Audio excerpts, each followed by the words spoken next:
The hotel ballroom was on fire, not literally, but close enough. My son stood at the altar, his face a mask of confusion, while his ex-girlfriend emerged from the crowd like a ghost from his past. $25,000 of my retirement savings had paid for this moment, and now it was unraveling before 300 witnesses. The wedding planner was screaming into her headset. The bride's mother had collapsed into a chair, and I stood there frozen, watching my perfect family dissolve like sugar in rain. But to understand how we got here, you need to go back 3 months, to the day I handed my son that check and believed everything would be perfect. 3 months earlier, Chicago was experiencing one of those April days that makes you forget winter ever existed. The sun streamed through my kitchen window, illuminating the dust particles dancing in the air like tiny diamonds. My son Marcus sat across from me at the breakfast table, his hands wrapped around a coffee mug, his eyes bright with the kind of hope I hadn't seen since he was a child, opening presents on Christmas morning.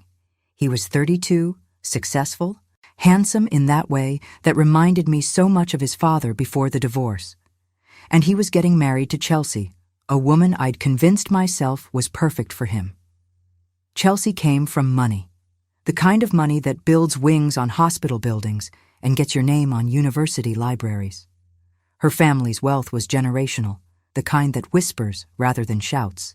When Marcus first brought her home 2 years ago, I'd felt that familiar tightness in my chest, that mother's instinct that something wasn't quite right. But I'd pushed it down, buried it under layers of hope and desperation to see my only child happy. After all, who was I to judge?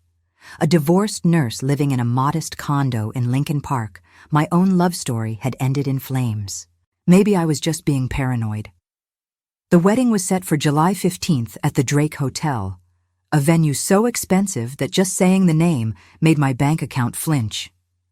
Chelsea's parents were covering most of it, but there were still deposits needed: the band, the flowers, the photographer. Marcus had come to me with that familiar look, the one that had gotten him extra cookies as a child and a car loan at 18. He needed $25,000 for the wedding deposit, just until his bonus came through at work. He was a financial analyst at a major firm, made good money, but timing was tight. Could I help? I know what you're thinking.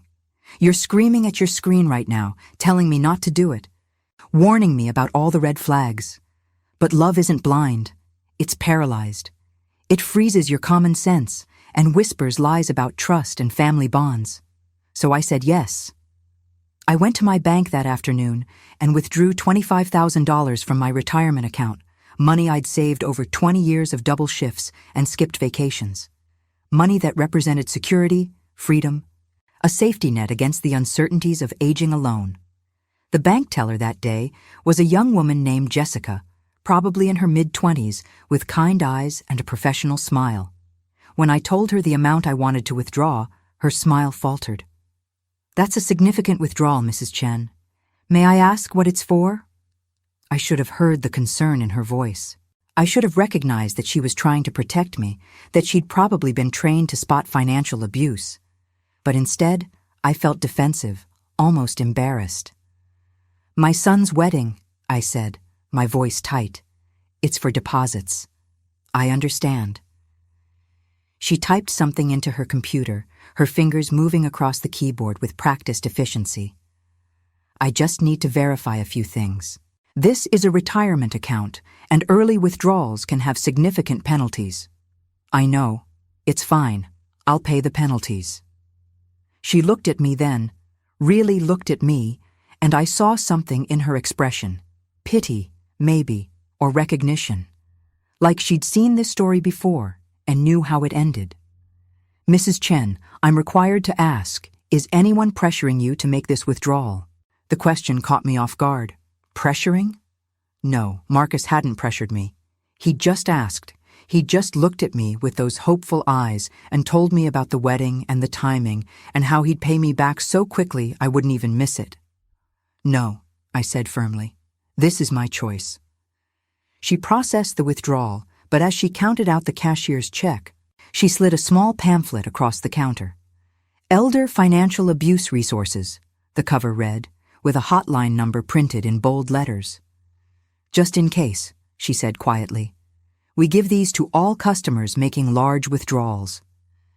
I took the pamphlet, shoved it in my purse, and left the bank feeling insulted and vaguely angry. How dare she suggest that Marcus was abusing me? He was my son. He loved me. This was just a loan, a temporary thing. She didn't understand our relationship. I found that pamphlet 3 months later, crumpled at the bottom of my purse, and cried for an hour straight. Jessica had known. A complete stranger had seen what I refused to see. The check felt heavy in my hands as I passed it across the table. Marcus's face lit up like I'd given him the world.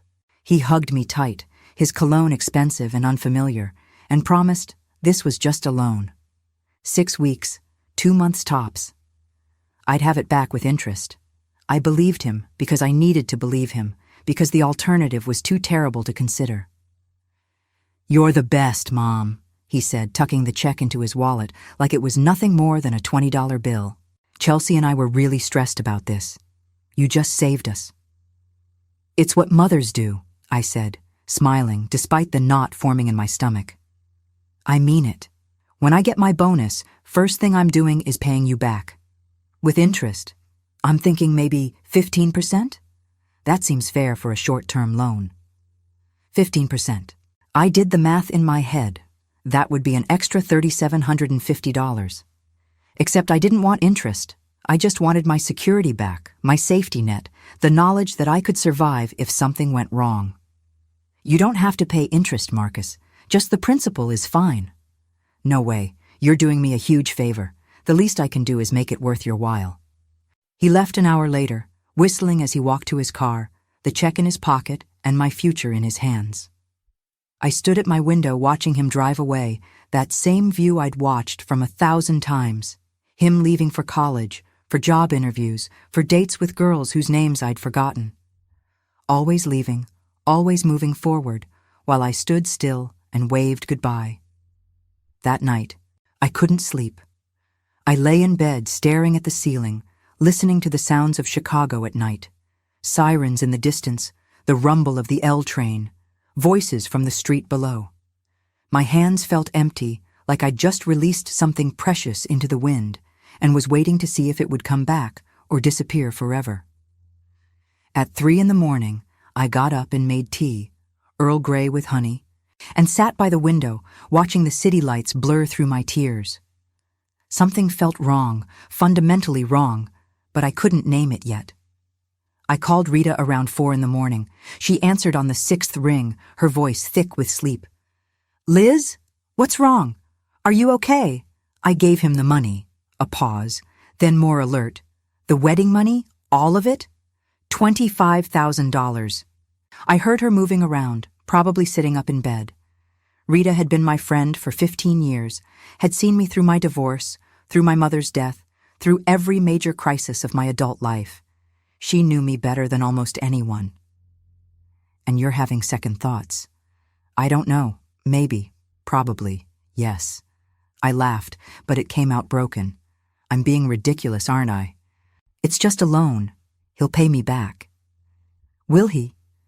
The question hung in the air between us, carried across phone lines and city blocks, settling into my chest like a stone. He promised. Marcus promises a lot of things, honey. Remember when he promised to help you with your mortgage after your surgery? When he was going to pay you back for his business school applications? When he was going to contribute to your mother's funeral costs? Each example was a small cut, a reminder of all the times Marcus had said, "I'll pay you back," and then never mentioned it again. I'd let it go because he was busy, because he was building his career, because mothers aren't supposed to keep score with their children. "This is different," I said, but I didn't believe it. "This is a lot of money. He knows how important it is." Rita sighed. "I hope you're right. I really do.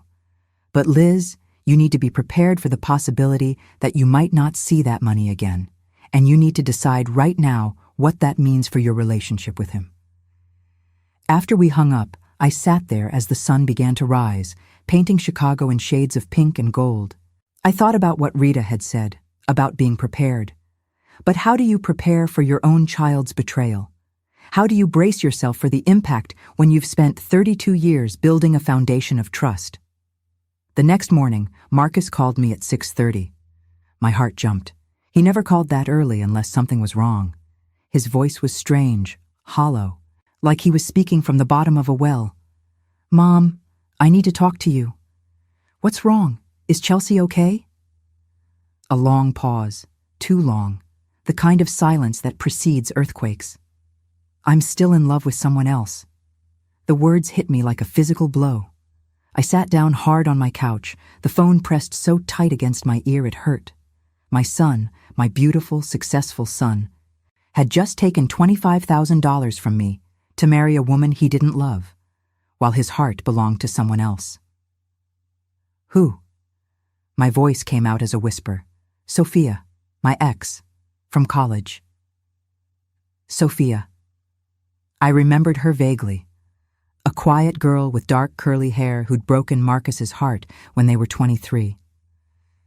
She'd moved to New York for graduate school, and he'd been devastated for months. That was 9 years ago. I pulled up my memories of her, fragments really. She'd come to Thanksgiving once, maybe twice. Vegetarian, I remembered, which had thrown off my menu planning. Smart, philosophy major, I think. She talked about Nietzsche and existentialism while Marcus gazed at her like she'd hung the moon. Then she'd gotten into Colombia and left. And Marcus had spent 3 months eating ice cream on my couch, watching old movies, calling her number just to hear her voicemail. "Marcus, you just took money for wedding deposits. You're getting married in 3 months." I know, Mom. I'm so sorry. I ran into her last week. She's back in Chicago. We got coffee and all these feelings just came flooding back. I can't marry Chelsea feeling like this. Last week, he'd been sitting in my kitchen last week, asking for money with a smile on his face, while already having coffee with his ex-girlfriend. The timeline was becoming clearer, sharper, more painful. "Where did you run into her?" I asked, my voice surprisingly steady. "Does that matter?" "Yes, it matters. Where?" A hesitation. "Whole Foods. The one on Halsted." Whole Foods. A chance encounter in the produce section, and my $25,000 was now funding his midlife crisis. Except, was it really chance? Chicago is a big city. Whole Foods has multiple locations. What were the odds? "Did you know she was back in Chicago before you ran into her?" I pressed. "Mom, I don't see how—" "Did you know?" Silence. And in that silence, I had my answer. We'd been following each other on Instagram. She posted about moving back for a job. I might have hoped I'd see her. The metallic taste of shock filled my mouth. My hands started shaking so badly I had to put the phone on speaker and set it on the coffee table. Through the window, I could see my neighbor, Mrs.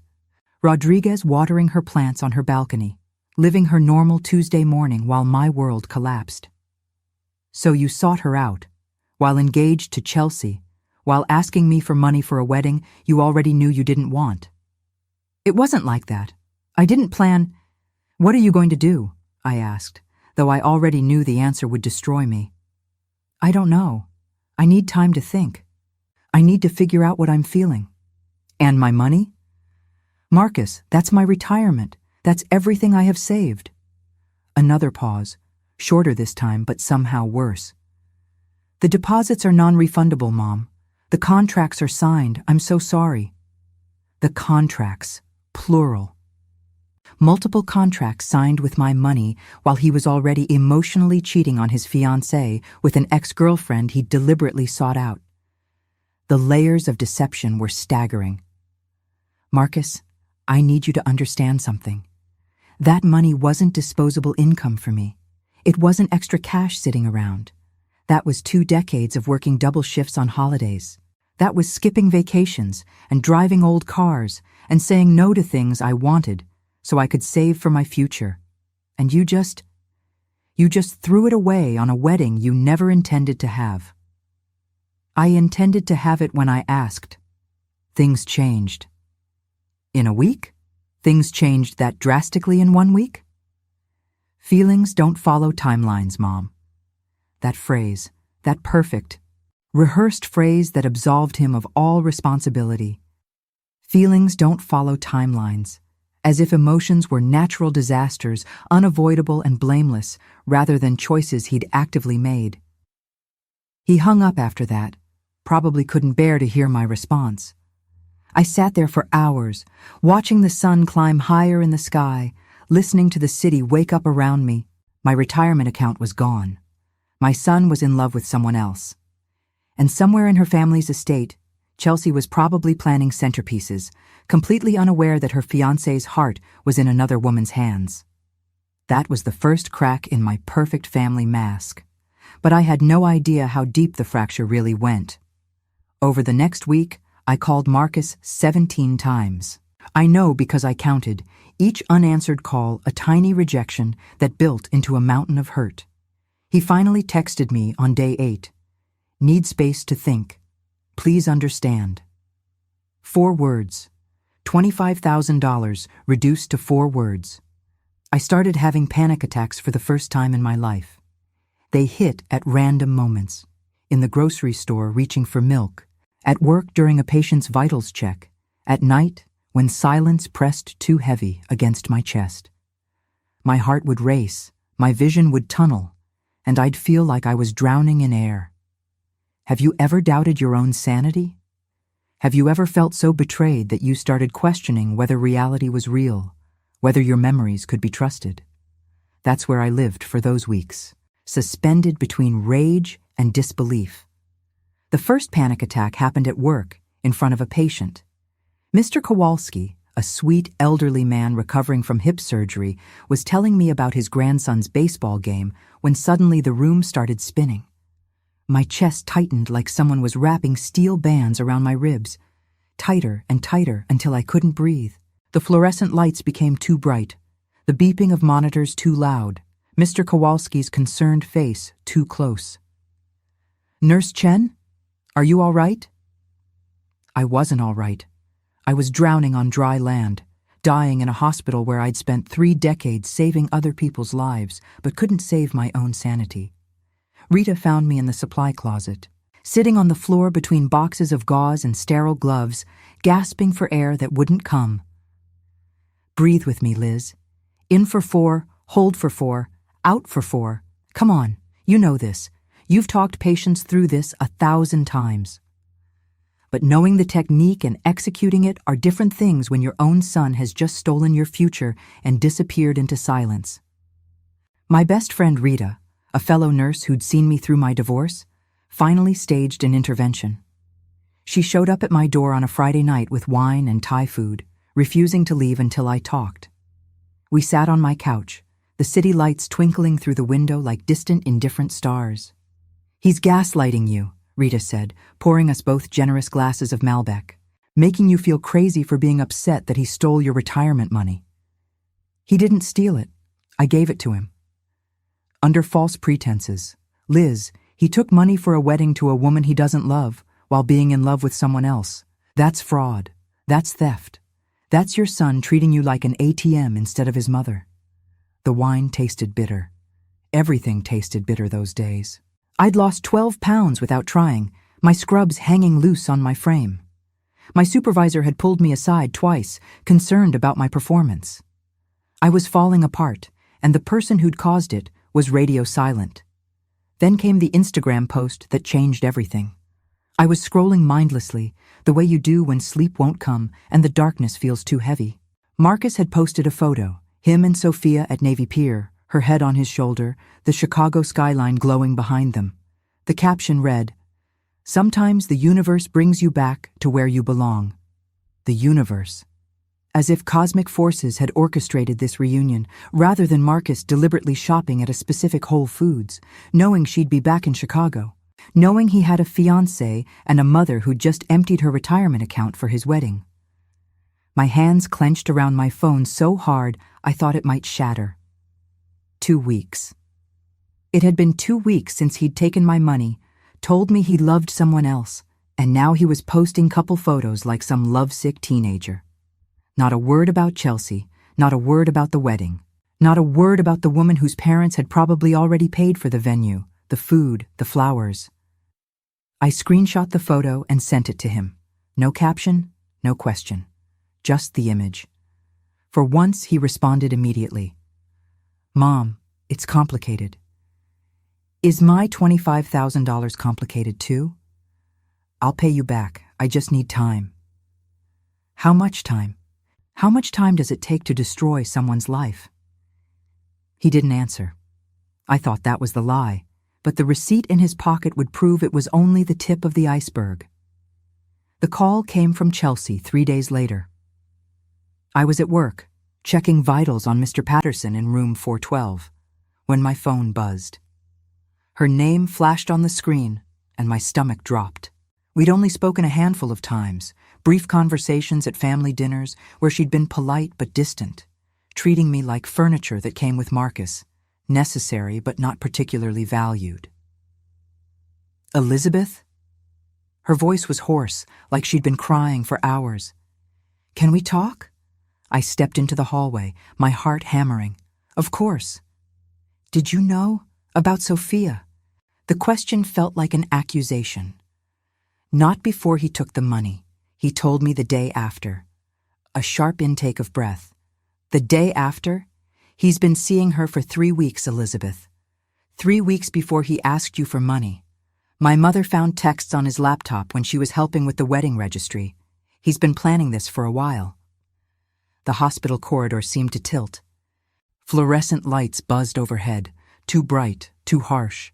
3 weeks. He'd been cheating for 3 weeks before coming to me with his hand out. Chelsea continued, and I could hear her moving around, probably pacing. That's what I did when I was upset. Wore paths in carpet, burned off the anger with movement. The first text was from mid-March. So good to see you at Whole Foods. We should get coffee sometime. Mid-March, Elizabeth. We got engaged in February. He was texting his ex-girlfriend a month after proposing to me. I leaned against the wall, my legs suddenly unreliable. March, April. The timeline was expanding, each new revelation pushing the deception further back.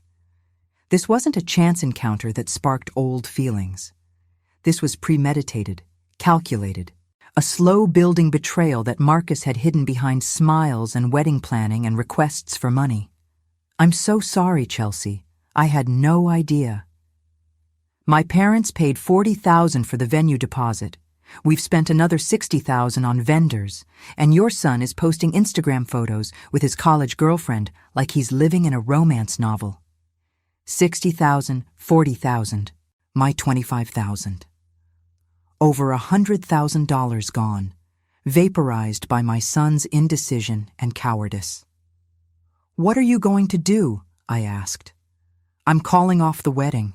I'm not marrying someone who's in love with someone else. But I wanted you to know, this isn't just about you and me. His father called me yesterday. My ex-husband, Marcus's father. We hadn't spoken in 8 years. Not since the divorce had been finalized in a lawyer's office that smelled like old paper and broken promises. What did David want? He wanted to warn me. He said Marcus did this to his last serious girlfriend too. Got cold feet, found an ex, blew everything up. David said Marcus has a pattern. He runs when things get real. I slumped against the wall, my legs suddenly unreliable. All these years, I'd blamed the divorce for Marcus's relationship struggles. I'd thought, if I could just help him find the right person, support him better, love him harder, he'd finally be happy. But patterns aren't broken by love. They're broken by accountability, and I'd never held him accountable for anything. Chelsea continued, her voice gaining strength. I'm suing him, Elizabeth, for emotional distress and fraud. My lawyer says we have a good case. I thought you should know. I don't want to hurt you, but I can't let him do this without consequences. Do it, I said, surprising myself with the certainty in my voice. Sue him. Make him face what he's done. Because I'm starting to realize that I've spent 32 years protecting him from consequences. And look where that got us. After she hung up, I stood in that hallway for 20 minutes, watching doctors and nurses rush past, monitoring the rhythm of the hospital around me.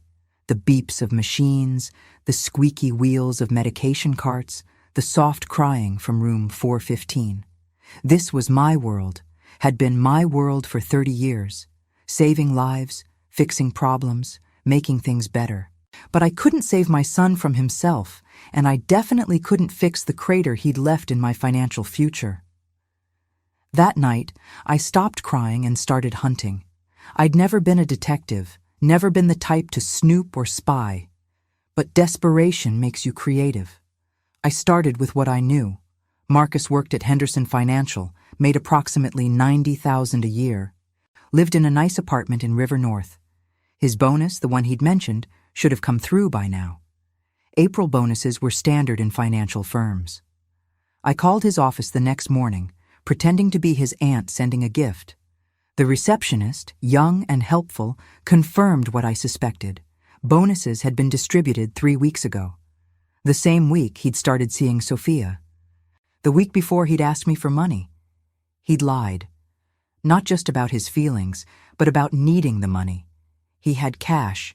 He just didn't want to spend his own. I sat in my car in the hospital parking lot, staring at my phone, processing this new information. The bonus at Henderson Financial for someone at Marcus's level would have been substantial, probably $30,000 to $40,000. More than enough to cover wedding deposits, more than enough to avoid draining his mother's retirement account. But Marcus had chosen to keep his bonus and spend my savings. That wasn't desperation. That wasn't poor timing. That was calculated selfishness. I made a spreadsheet, something I'd learned from years of nursing. Document everything. Trust the data. Column 1, date. Column 2, event. Column 3, money spent. Column 4, lies told. The pattern emerged like a constellation in a dark sky. Every major relationship milestone had been funded by someone else. His apartment deposit, his father, his car down payment, his grandmother before she passed, his business school application fees, me. And now, the wedding that would never happen, me again. My son wasn't just irresponsible. He was a user, a charming, successful, handsome user who'd learned early that his smile could open wallets and his promises could buy time. The realization didn't come like a lightning bolt. It was more like water slowly eroding stone, each new piece of evidence wearing away the image I'd built of my perfect son until only the truth remained. I started following him. Not physically, I'm not crazy, but digitally. I created a fake Instagram account, followed Sophia, Marcus, their mutual friends. I watched their love story unfold in filtered photos and carefully curated captions. Brunches in Lincoln Park, concerts at the United Center, a weekend trip to Milwaukee, all funded by what? By my retirement? By Chelsea's deposits? By his bonus that he'd hidden away while crying poverty to his mother? One post particularly gutted me.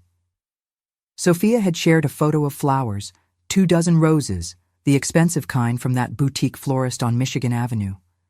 I knew that shop. I'd priced arrangements there once for my mother's funeral and left when I saw the costs. The caption read, "When your man knows your favorite flowers. Lucky girl. Romance." I called the florist, said I was thinking about ordering the same arrangement for my daughter and wanted to know the price, $215. Marcus had spent $215 of what? My money? His hidden bonus? On flowers for his mistress while his mother ate ramen and canceled her own doctor's appointments to save money. Rita found me on a Saturday afternoon, sitting at my kitchen table surrounded by printouts and bank statements, my laptop open to Venmo transactions I'd screen captured. "You look like a cop working a murder case," she said, setting down coffee and bagels. "I'm working a theft case, my own son's theft." She sat across from me, studying my spreadsheet. "You're building evidence. What's the end game here, Liz?" That's when I realized I didn't know.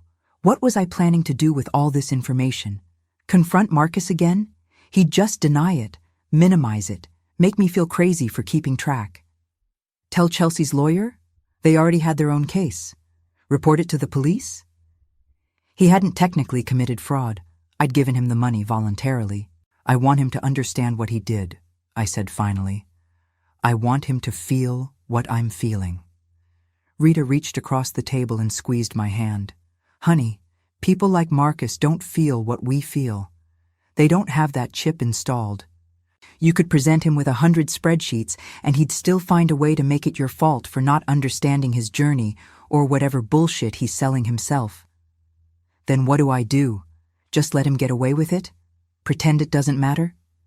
No, you protect yourself, you set boundaries, you decide what role, if any, he gets to have in your life going forward.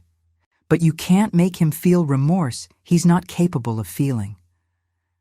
But I wasn't ready to accept that. Not yet, because accepting that meant accepting I'd raised someone incapable of empathy, and that failure felt too enormous to carry. The smoking gun came from the most unexpected source, Sophia herself. She'd posted a story, one of those 24-hour Instagram things, showing a receipt from Gibson's Steakhouse. $247 for dinner, paid for by Marcus, according to her caption. My generous man treating me right. I knew that restaurant. I'd taken Marcus there for his 30th birthday.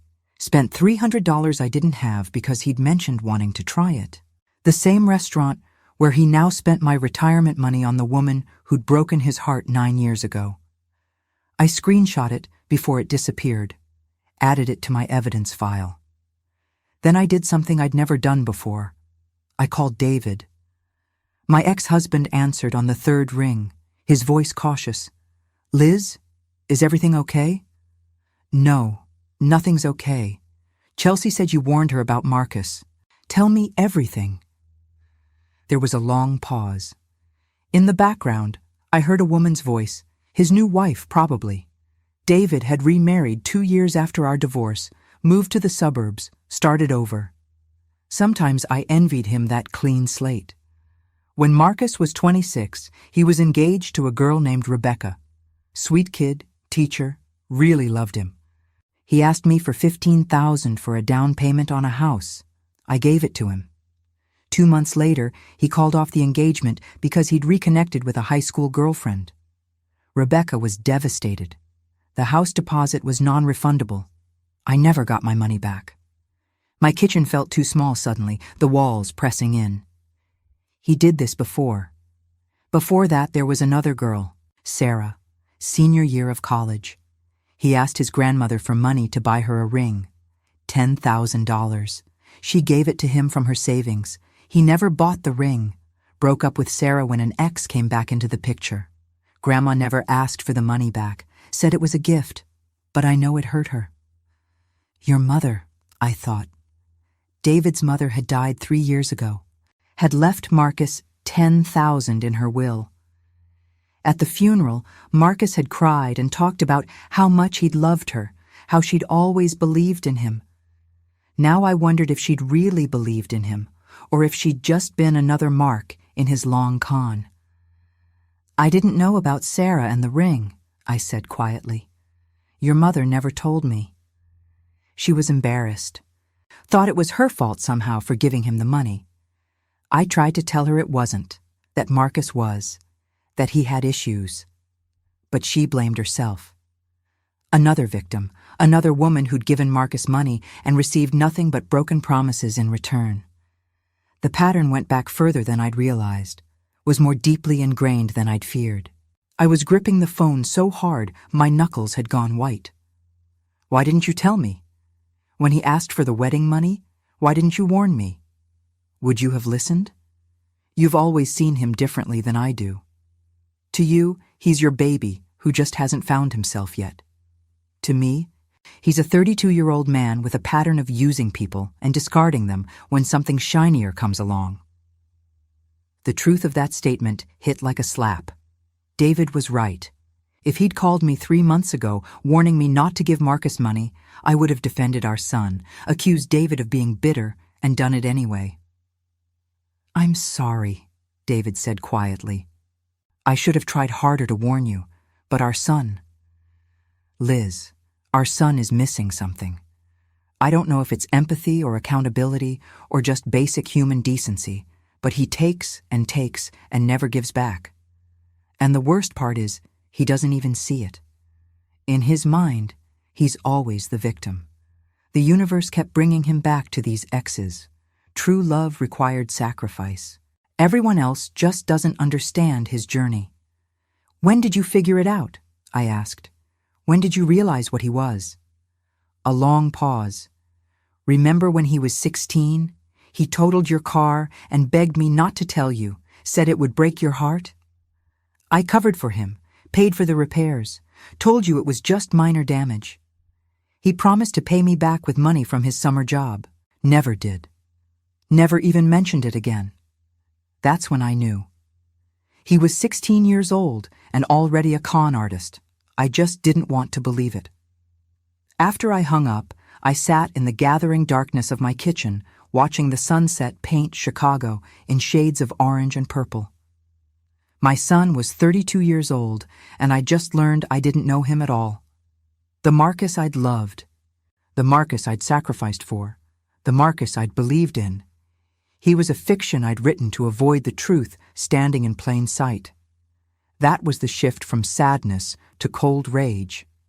That was the moment I stopped being a grieving mother and became something else entirely. The masquerade began the next morning. I texted Marcus a simple message. I understand you need space. Take all the time you need. I love you. He responded within minutes. Thank you, Mom. I love you too. I'll call soon. But I had no intention of waiting for his call. I had plans to make, and they required him to believe I'd accepted his betrayal with grace. I needed him comfortable, complacent, convinced that Mom would always forgive, always understand, always be there with her wallet open and her questions silent.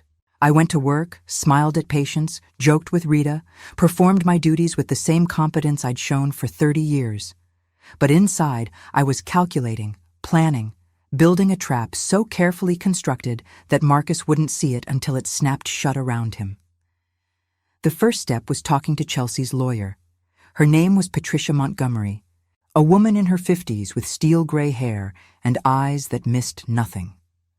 Her office overlooked Lake Michigan, all glass and chrome and expensive art. You want to join our lawsuit? She asked, fingers steepled beneath her chin. I want my money back, and I want Marcus to face consequences for what he's done. Patricia pulled out a legal pad, began taking notes. Tell me everything. Don't leave out details, even if they seem unimportant. I spent 2 hours recounting the whole story, the withdrawal, the confession, the Instagram posts, the conversation with David. Patricia listened without interruption, her pen moving steadily across the paper. When I finished, she leaned back in her chair. You have a case for fraud. He obtained money under false pretenses, claiming it was for a wedding he was already planning to abandon. The texts from Sophia establish a timeline of deception. His bonus proves he didn't need the money. We can file separately from Chelsea's suit, or we can combine them for a more powerful impact. Combined, I said. I want him to see what he's done, not just to me, but to everyone. This will destroy your relationship with your son. You understand that? I looked out the window at the lake, at the sailboats dotting the water like white wings against blue. My relationship with my son is already destroyed. I just didn't realize it until now. Patricia nodded, making more notes. I'll need documentation, bank statements, text messages, any written communication where he promised to repay you. Do you have all of that? I have a spreadsheet, I said, pulling out my folder. And I've been documenting everything since I found out. She looked at my evidence, her expression shifting from professional interest to something like respect. Mrs. Chen, you've done excellent work here. This is better documentation than I get from most clients. You've essentially built our entire case. But the legal case would take months, maybe years. I needed something more immediate, something that would hit Marcus where he lived, his self-image, his social standing, his carefully curated narrative of being a romantic hero torn between loves. That's when I remembered the wedding shower. Chelsea's mother had planned an elaborate event at the Peninsula Hotel for mid-June, 6 weeks away. 200 guests, mostly Chelsea's family and friends, but also Marcus's colleagues, his old fraternity brothers, people from his world. The invitations had gone out months ago. Surely Chelsea would cancel it now that the wedding was off. I called her. "Don't cancel the shower." "What?" "Elizabeth, there's no wedding. Why would I?" "Trust me. Keep it on the calendar. Tell your mother to keep it on the calendar. I have a plan." There was a long pause. Then, slowly. "What kind of plan?" "The kind that makes sure Marcus never does this to anyone else again." Another pause. Longer. I could almost hear her thinking, weighing options, calculating risks. Finally, "Okay. But if this backfires, if this makes things worse, it won't. I promise you, Chelsea. It won't make things worse because nothing could be worse than letting him walk away from this without consequences." We talked for another hour, Chelsea and I, sharing stories of Marcus's lies, comparing timelines, discovering the depth of his deception. She told me about the times he'd been working late that now made sense. He was with Sophia. The business trips that were probably fabricated. The distance she'd felt but attributed to pre-wedding jitters. "I feel so stupid," she said at one point. "All the signs were there. I just didn't want to see them." "Join the club," I replied. "I've been not seeing signs for 32 years. She agreed. Her mother agreed. Patricia the lawyer agreed, seeing it as a way to strengthen our case. And Marcus, comfortable in his new romance, posting photos of picnics in Grant Park and midnight walks along the Riverwalk, had no idea what was coming. I spent the next 6 weeks preparing. I printed copies of my spreadsheet, of the Instagram posts, of the bank statements. I wrote a speech, practiced it in my bathroom mirror until I could deliver it without my voice shaking. I bought a new dress, navy blue, professional, the kind of outfit that says I'm serious and I'm not backing down. But the preparation went deeper than logistics. I had to prepare myself emotionally for the reality that this confrontation would end my relationship with Marcus, that I was choosing justice over family, truth over peace, self-respect over maternal obligation. Some nights I'd wake up at 3 a.m, sweating, heart racing, convinced I was making a terrible mistake. I'd imagine Marcus's face when I exposed him, imagine the anger, the betrayal he'd claimed to feel. And I'd almost pick up my phone and cancel the whole thing. But then, I'd remember the bank teller, Jessica, trying to protect me with that pamphlet about elder financial abuse. I'd remember Rebecca and Sarah and David's mother, all the women Marcus had used and discarded. I'd remember my own reflection in the mirror after that first panic attack, hollow-eyed, broken, a ghost of myself. And I'd know that silence was no longer an option. That protecting Marcus from consequences had never helped him, had only enabled him to hurt more people. That sometimes love means letting someone face the full weight of what they've done. Rita became my anchor during those weeks. She helped me practice the speech, role-played Marcus's possible reactions, coached me on staying calm under pressure. We spent hours at my kitchen table, going over every possible scenario. "What if he cries?" Rita asked during one practice session. "Then he cries. His tears don't change the facts. What if Sophia leaves with him before you finish?" "Then I finish anyway. This isn't about convincing them. It's about making sure everyone else knows the truth." What if Chelsea's mother chickens out and cancels the shower? That one I hadn't considered. Then I find another way. Maybe show up at his office, or send the evidence to everyone in his contact list. I'm past caring about propriety, Rita. I'm done being polite while being robbed. She looked at me then with something like awe. "You've changed. The old Liz would never have said that." "The old Liz is dead," I said flatly. "Marcus killed her when he took that money. This is the new me, and she doesn't back down." The night before the shower, Rita came over with wine and Thai food, but neither of us was really hungry. We sat on my balcony, watching Chicago's lights flicker on as the sun set, both knowing that tomorrow everything would change. "You're sure about this?" she asked for the 100th time. "I've never been more sure of anything in my life." "He's going to hate you." I took a long sip of wine, letting the truth settle into my bones. He already doesn't love me. Not really. People who love you don't steal from you and ghost you when you ask for accountability. People who love you don't treat you like an ATM with feelings that don't matter. Rita reached across and squeezed my hand. "I'm proud of you, you know. It takes real courage to blow up your own life, to save your soul." "Is that what I'm doing?" "Yeah. You're choosing yourself for the first time in decades. That's revolutionary for women like us. We're raised to believe our value comes from how much we sacrifice, how much we endure, how much we forgive. But that's bullshit. Real strength is knowing when to stop sacrificing and start demanding better." She raised her glass. "To mothers who stop being doormats." "To mothers who stop being doormats," I echoed, and we drank to the death of my old self and the birth of something harder, colder, but infinitely more honest. I didn't sleep that night. Just lay in bed watching the ceiling fan rotate, thinking about all the moments that had led me here. Teaching Marcus to ride a bike, driving him to soccer practice, staying up late helping with college applications. All those motherhood milestones that were supposed to bond us, supposed to mean something. Had he ever really loved me? Or had I always just been a resource to be exploited? A wallet with a maternal instinct that could be manipulated? I'd never know. And in the darkness of that pre-dawn morning, I realized I didn't need to know. What mattered was that I loved myself enough now to walk away from someone who treated me like I didn't matter, even if that someone was my own son. The day of the shower arrived with that perfect June weather Chicago sometimes gifts you.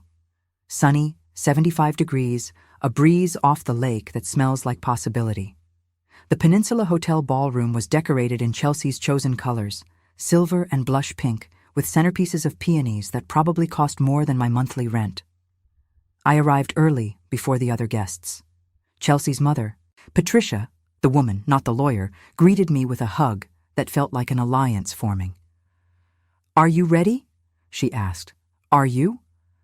I've hated that boy since the engagement party when he got drunk and told my husband his portfolio was too conservative. So, yes, I'm very ready.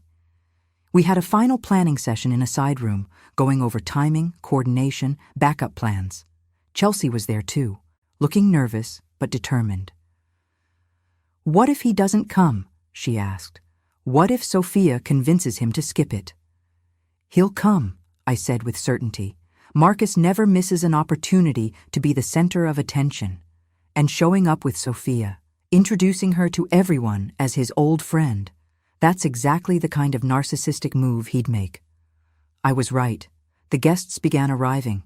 Marcus's colleagues from Henderson Financial, looking uncomfortable in their suits at an afternoon shower. His fraternity brothers, older now but still recognizable by their loud laughs and expensive watches. Chelsea's sorority sisters, her book club, her yoga friends. Family members on both sides, people who'd been planning to celebrate a wedding and instead were walking into an ambush. Marcus arrived with Sophia, because of course he did. They were holding hands, looking radiant, like they'd just discovered fire or invented love. He didn't see me at first, was too busy introducing Sophia to people, explaining that they were old friends reconnecting, as if that phrase erased the fiancé and the stolen money and the trail of destruction. When he finally spotted me across the room, his face went through several emotions in rapid succession. Surprise, guilt, confusion, and finally that practiced smile he'd perfected over 32 years. "Mom, I didn't know you'd be here." "Where else would I be? You're my son." He actually looked relieved. Still thought Mom would play her role, keep quiet, maintain the peace. Sophia smiled at me, extending her hand, completely unaware that I'd spent 6 weeks planning her public humiliation. It's so nice to meet you properly, Mrs. Chen. Marcus has told me so much about you. I bet he has, I thought. I bet he's spun quite the tale about his difficult mother, his complicated family, all the reasons he needs her understanding and support. The shower began with the usual rituals, mimosas, small talk, a game where guests guessed how Chelsea and Marcus met. Except Chelsea wasn't there, was she? The bride was conspicuously absent from her own wedding shower. A few people noticed, whispered questions, but Patricia, Chelsea's mother, just smiled and said she'd be along shortly. I watched Marcus work the room, Sophia on his arm like an accessory. He was charming, confident, telling stories that made people laugh. To anyone who didn't know better, he looked like a successful young man at the height of his life. But I knew better now. I saw the calculation behind the charm, the self-interest driving every conversation. Then it was time for toasts.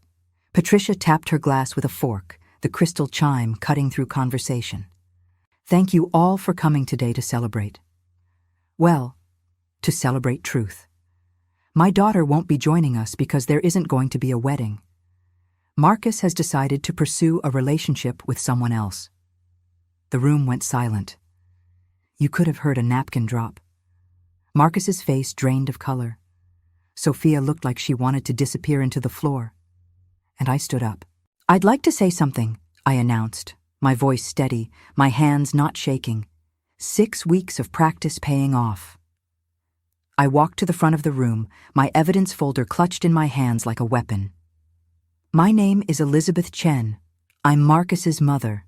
3 months ago, he asked me for $25,000 for wedding deposits. I gave it to him because I believed in his happiness, because I wanted to support my son's future. The next day, he called to tell me he was still in love with his ex-girlfriend. Gasps around the room. Marcus stood up. Mom, this isn't... Sit down, Marcus. My voice cut like ice. And incredibly, he sat. Maybe he heard something in my tone he'd never heard before, some line I'd finally drawn in concrete instead of sand. I continued, opening my folder. Here's what I've learned over the past 3 months. Marcus asked for money claiming he needed it until his bonus came through. His bonus was distributed 3 weeks before he asked me, as confirmed by his employer. He didn't need my retirement savings. He wanted them because spending other people's money is what he does. I held up the spreadsheet. This documents every major expense in Marcus's adult life. Apartment deposit, funded by his father, car down payment, funded by his late grandmother, business school applications, funded by me. This wedding, funded by me and Chelsea's family. Notice a pattern? My son is 32 years old and has never used his own money for anything important. Someone in the crowd murmured agreement. I recognized him. One of Marcus's colleagues, a guy named Tom who'd been to our house for dinner once. He was nodding, like pieces were clicking into place for him too. Marcus's face was purple now, whether from shame or rage I couldn't tell. But it's not just about money, I continued. It's about a pattern of behavior. This is the 3rd time Marcus has been engaged or seriously dating someone. Taken money for a future together, then abandoned that future when an ex-girlfriend reappeared.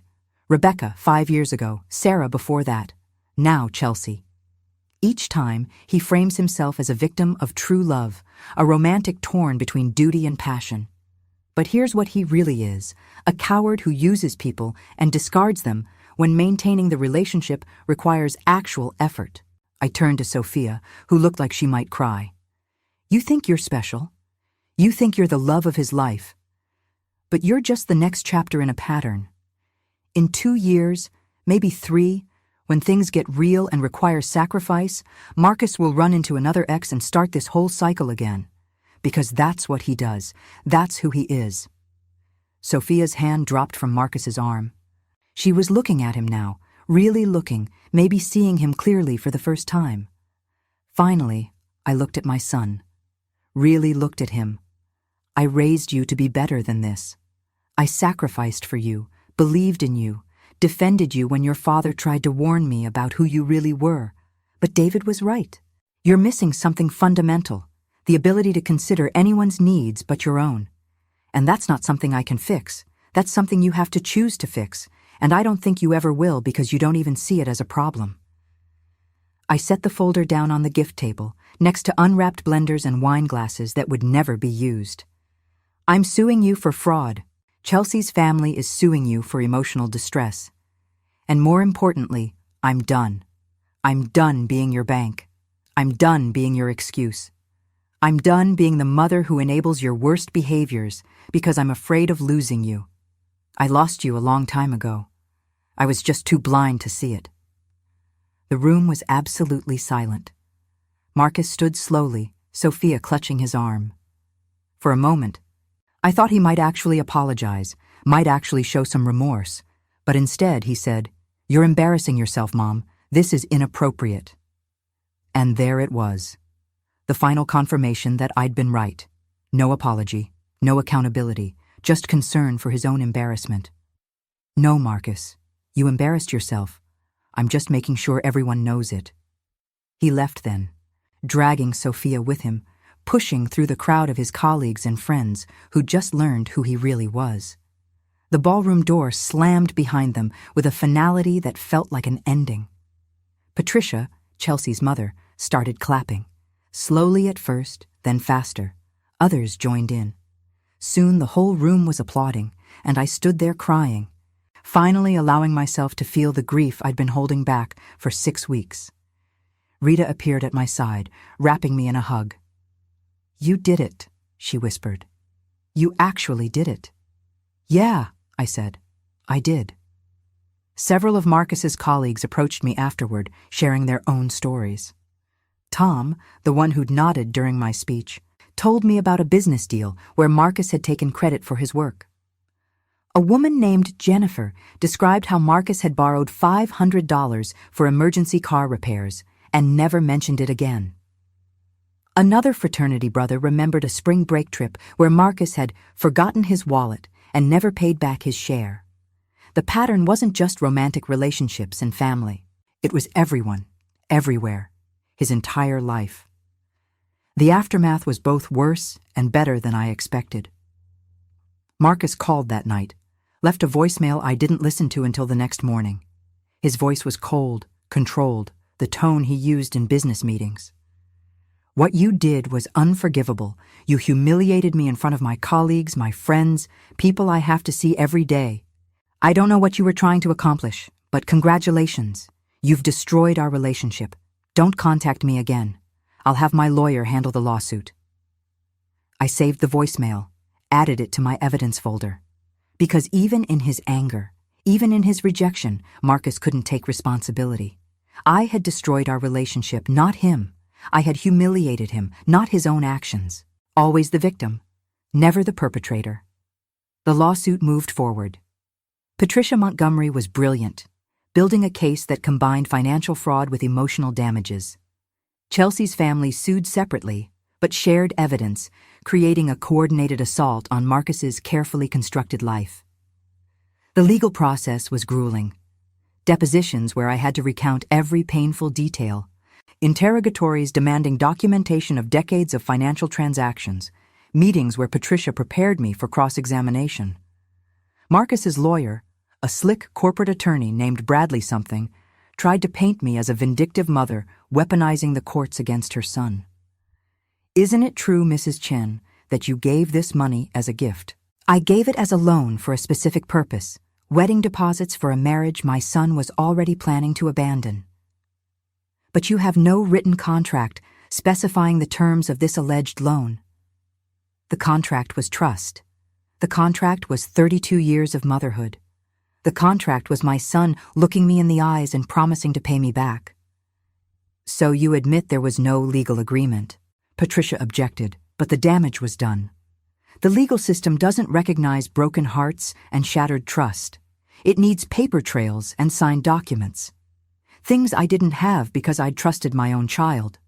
But we had other evidence. The texts between Marcus and Sophia, proving he'd been planning this affair while asking for money. Bank records showing his bonus deposit. Testimony from Chelsea about the timeline of deception. And most damning, testimony from Rebecca, Marcus's previous fiancée, who'd agreed to speak about her own experience. Rebecca was 31 now, married to someone else with a baby on the way. But you could still see the hurt in her eyes when she talked about Marcus. He asked my father for $15,000 for a house down payment. Dad gave it to him because he thought Marcus would be his son-in-law, part of the family. 2 months later, Marcus called off the engagement. Never apologized to my father. Never paid him back. Dad had a stroke 6 months after that. The doctors said it was unrelated, but I know the stress didn't help. He died thinking he'd been a fool for trusting Marcus. Listening to Rebecca's testimony, I realized Marcus hadn't just stolen money. He'd stolen years of people's lives, stolen their peace of mind, stolen their ability to trust. The financial damages were quantifiable, but the emotional wreckage? That was incalculable. His employer found out about the lawsuit. It was impossible to keep it quiet after the shower incident. Several colleagues had been present, had heard my speech. Within 2 weeks, Marcus was quietly let go from Henderson Financial. Not officially because of the lawsuit, but because firms don't like employees with public moral failings. Bad for the brand. Tom, Marcus's colleague who'd approached me after the shower, actually called me to say thank you. "You saved us from promoting him," he said. "He was up for senior analyst, would have been managing client accounts. Can you imagine? Giving someone like that access to other people's money?" I felt a moment of guilt when I heard about his job loss. That maternal instinct, so deeply ingrained, whispered that maybe I'd gone too far. But then I remembered the bank teller Jessica, the pamphlet about elder financial abuse. The $25,000 Marcus had taken while having $40,000 in bonus money sitting in his account. I remembered Rebecca and Sarah and my own mother-in-law, all the women he'd used and discarded. No, I hadn't gone too far. I'd simply stopped enabling, and maybe, just maybe, I'd prevented him from hurting other people in the future. Sophia left him 6 weeks after the shower. I learned this from her Instagram, which suddenly featured solo photos with captions about self-love and knowing your worth. Part of me felt sorry for her. She'd been collateral damage in this war. But mostly, I felt vindicated. I'd predicted exactly this outcome, and here it was, unfolding right on schedule. Marcus moved to Milwaukee, took a job at a smaller firm with lower pay. He tried to rebuild his life away from Chicago, away from the people who knew his story. His social media went dark. He became a ghost of his former self. The legal case took 8 months to settle. In the end, Marcus agreed to pay me back the $25,000 plus interest and legal fees, $32,000 total. He also settled with Chelsea's family for an undisclosed amount that my lawyer hinted was substantial. The money arrived in my account on a Tuesday morning in February. I stared at the number on my screen, feeling none of the triumph I'd expected. It was just money. It didn't give me back the son I'd thought I had. It didn't erase the betrayal or heal the wound. It was just compensation for a loss much larger than $32,000 could measure. But I took it. I deposited it back into my retirement account and added an extra $5,000 from my own savings. Then I did something I'd never done before. I booked a trip. 2 weeks in Italy, a country I'd always wanted to see but had always put off because there was always someone else who needed the money more. The travel agent who helped me was a woman about my age named Marie. When I told her I'd never traveled internationally before, never taken a real vacation, her eyes widened. "Never? In your whole life?" I was always saving for something else. My son's education, my retirement, emergencies. There was never a good time. "Well, there's a good time now," she said firmly, and started planning the most amazing itinerary I could have imagined. I left in April, exactly 1 year after Marcus had first asked for the wedding deposit. The flight to Rome was my first time crossing an ocean. My first time in an international airport terminal that wasn't just a layover. I sat by the window watching Chicago disappear beneath clouds, feeling simultaneously terrified and liberated. For 30 years, I'd been tethered to that city by work, by Marcus, by my own fear of taking up space in the world. Now I was soaring above it, literally and figuratively. Rome hit me like a revelation. The ancient stones, the impossible history, the way Italians seem to savor every moment rather than rushing past them. I walked through the Colosseum with a tour group, listening to the guide explain gladiators and emperors. But what struck me most was the thought. This has been here for 2,000 years. My problems, my son's betrayal, my broken family, they're microscopic in comparison. I ate my first authentic carbonara at a tiny trattoria near the Trevi Fountain. The owner, a woman named Giuliana, who must have been 70, brought me extra bread without asking and patted my hand like she knew I needed mothering. I cried into my pasta, and she didn't ask why. She just refilled my wine glass and said something in Italian that sounded like understanding. In Florence, I spent an entire day at the Uffizi Gallery, standing in front of Botticelli's Birth of Venus until my feet ached. There was something about that painting, Venus emerging from the sea, vulnerable but powerful, beginning anew. I wanted to be her, reborn, unburdened, beautiful in my own way despite everything that had tried to diminish me. That's where I met Margaret, the Australian woman celebrating her 60th birthday. She was standing in front of the same painting, sketching in a leather journal. "First time in Florence?" she asked, without looking up from her sketch. "First time anywhere, really," I admitted. That got her attention. She looked at me then, really looked, the way people do when they recognize kindred spirits. "Anywhere. I'm 63 years old and this is my first real trip. First time I've done something just for me." We got coffee at a cafe overlooking the Arno River, and I found myself telling her everything, the edited version at first, then the full story as the afternoon stretched into evening. Marcus, the money, the confrontation, the lawsuit. She listened without judgment, occasionally asking clarifying questions, but mostly just witnessing my pain.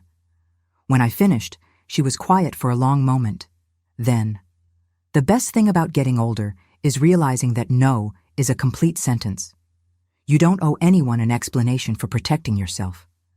"But he's my son," I said, the words automatic after 32 years of using them as justification. "So, being someone's mother doesn't make you their slave. You gave him life, raised him, loved him. That debt has been paid. Anything else you give is a gift, and gifts can be withdrawn when they're being misused." We spent the next 3 days together, Margaret and I. She showed me how to travel solo without feeling alone, how to strike up conversations with strangers, how to say yes to unexpected invitations, how to sit in cafes with a book and feel completely content. She was everything I wanted to become: independent, confident, unapologetic about taking up space in the world. On my last night in Florence, we had dinner at a rooftop restaurant with views of the Duomo. The sun was setting, painting the sky in impossible colors, and I felt something I hadn't felt in years: peace. "What are you going to do when you get home?" Margaret asked, refilling both our wine glasses. "I don't know. Keep saying no, I guess. Keep choosing myself. Maybe travel more." She smiled. "Good. Because this version of you, the one who flew across an ocean alone, who confronted her son in front of hundreds of people, who rebuilt her life from scratch, she's magnificent. Don't let anyone make you smaller than that." Venice was my final stop, and it was there that I had my most profound moment of clarity. I was in a cafe near the Grand Canal, watching gondolas drift past like dreams, when a young couple sat at the next table. They were arguing in English, American accents about money. The woman wanted to buy something. The man said they couldn't afford it. She accused him of being controlling. I watched them for 20 minutes, seeing myself and David in their dynamic, seeing the early warning signs of financial enmeshment that would eventually corrode their relationship, and I almost said something, almost walked over and warned her about what happens when money and love get tangled, about the importance of maintaining separate accounts and clear boundaries. But I didn't, because it wasn't my job to save her. It wasn't my job to save anyone anymore. I finished my espresso, left a generous tip, and walked away from their argument into the Venetian afternoon.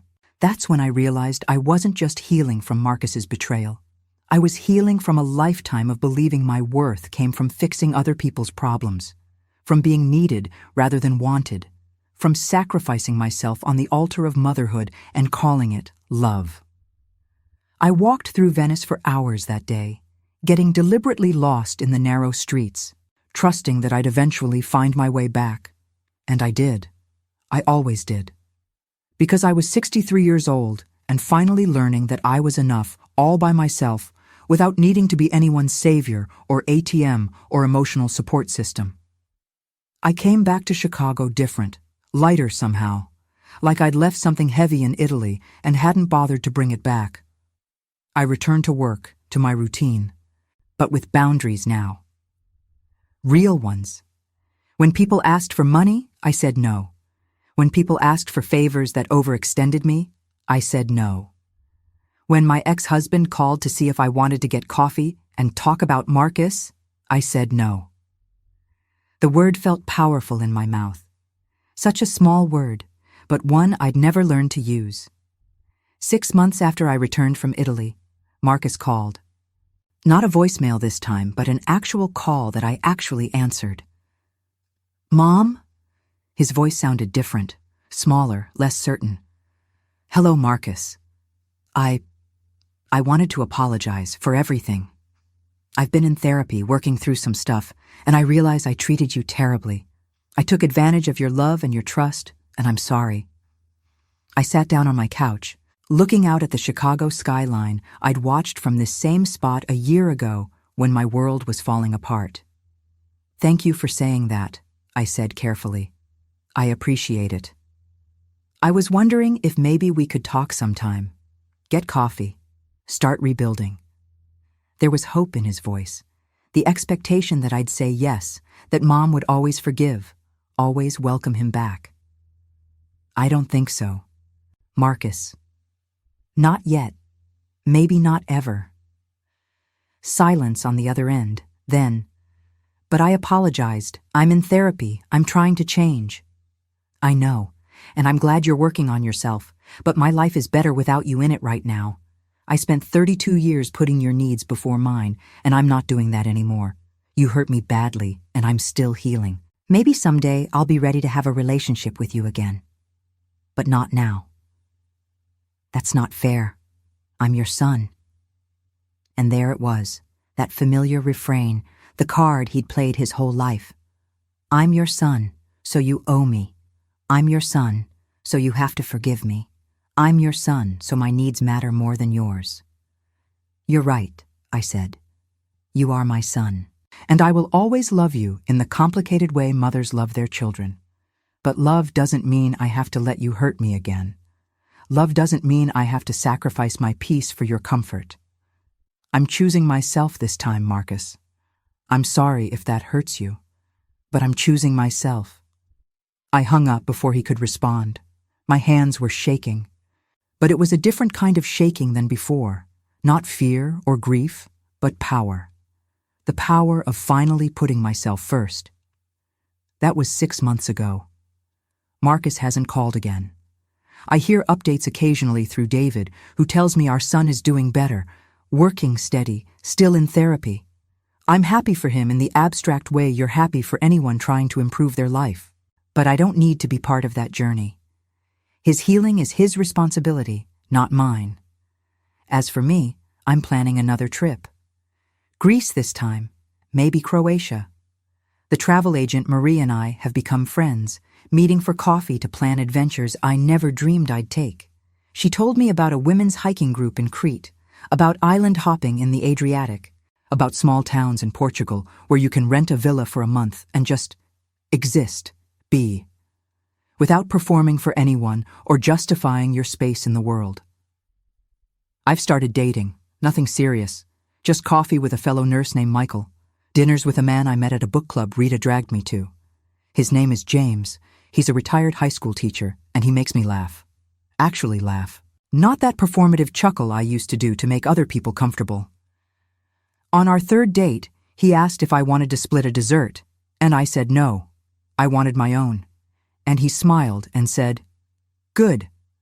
I like a woman who knows what she wants." It felt revolutionary. This small assertion of preference, this claiming of space, this refusal to diminish myself to make room for someone else. And James didn't need me to be smaller. He liked me exactly as big as I am. My retirement account is growing again. I'm taking extra shifts not because I have to, but because I want to. The work feels different now. Before, I was nursing to survive, to pay bills, to have something to give Marcus when he inevitably needed it. Now I'm nursing because I genuinely love helping people, because the work itself is meaningful, not because I'm building a fund for someone else to drain. I've started painting, something I did in high school but abandoned when Marcus was born. My apartment is full of canvases now. The Chicago skyline, the lake at sunset, the view from my balcony on snowy winter nights. Rita says I'm good, but I don't particularly care if I am.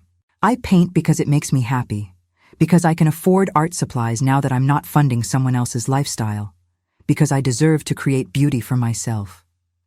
Last month, I joined a community art class. There are 8 of us, all women over 50, all learning to take up space with color and canvas.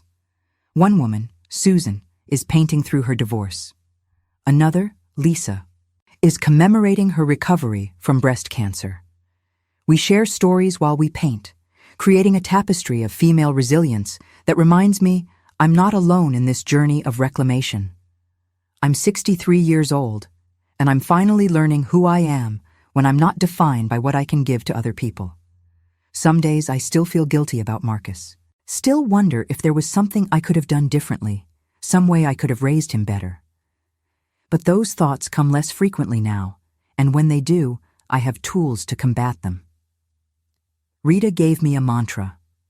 I did my best with the information I had. His choices are not my responsibility. I repeat it when the guilt threatens to overwhelm me, when I see mothers with their adult sons and feel that phantom ache of what I lost, when I wonder if I'll ever have grandchildren or if Marcus's pattern will prevent him from ever maintaining a relationship long enough to build a family. But mostly, I feel free, lighter. Like I've been carrying a 100-pound backpack my entire life and finally set it down.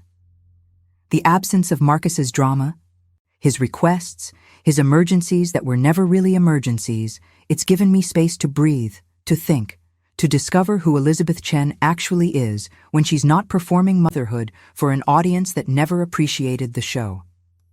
Now, let me share something important with you, because if you've listened this far, you deserve more than just a story. You deserve wisdom that might save you from your own version of what I went through. Financial abuse within families is more common than we think.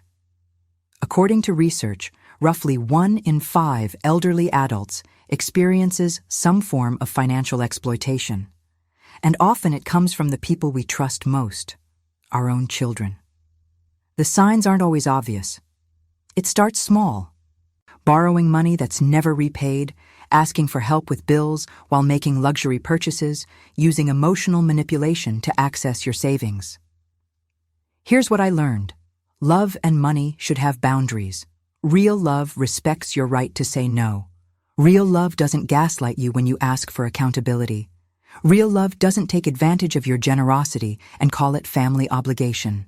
If you're in a situation where someone, child, partner, sibling, is constantly asking for financial help while showing no remorse or effort to pay you back, you're being exploited. It's not love, it's use, and you deserve better. Set boundaries. Document everything. Don't be afraid to say no, even to your own children, especially to your own children. If they've shown a pattern of taking without giving, your security, your peace, your future, they matter. You matter. And if someone tells you that setting boundaries means you don't love them, they're wrong. Boundaries are love. Boundaries are self-respect. Boundaries are the difference between being generous and being a doormat.